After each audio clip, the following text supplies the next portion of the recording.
Battlefields of World War I might seem like a strange place to start learning about where memory is stored, but in the early days of psychology, wars provided a lot of learning opportunities. You see, wars create a lot of unfortunate situations where people have damage to very specific parts of their brains. If you damage a person's left frontal lobe, and then a person loses the ability to speak, then you've just gained an important piece of information about the location of human speech in the brain. So where is the human hard drive that stores our memories? Where are all the soldiers walking around with no memory of life before the war? That's the strange thing about this topic. They're much rarer than you'd expect. Despite all the brain damage that happens, there aren't that many people who get their memory deleted. So some psychologists did some research to investigate what was going on. A famous study was done by the American psychologist Karl Lashley in order to locate this mysterious mental home of memory. He trained a bunch of mice how to navigate through a maze, and once he knew that they knew the maze, he began systematically destroying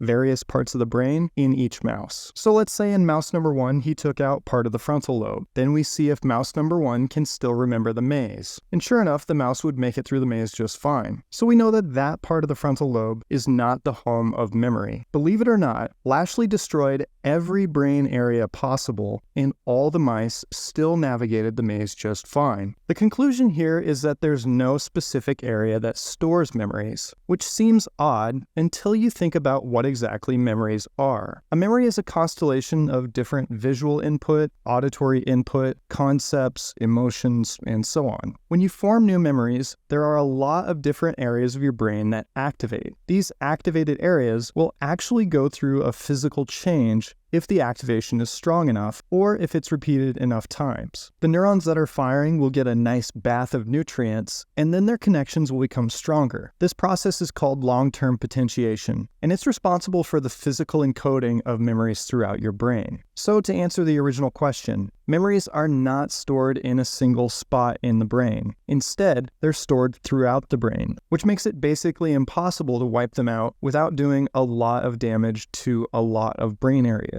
Now, the ability to form new memories, on the other hand, a process called encoding, is located in a specific brain region. And there are some tips and tricks that you can use to maximize your focus and encode more information. And that is the topic of our next video.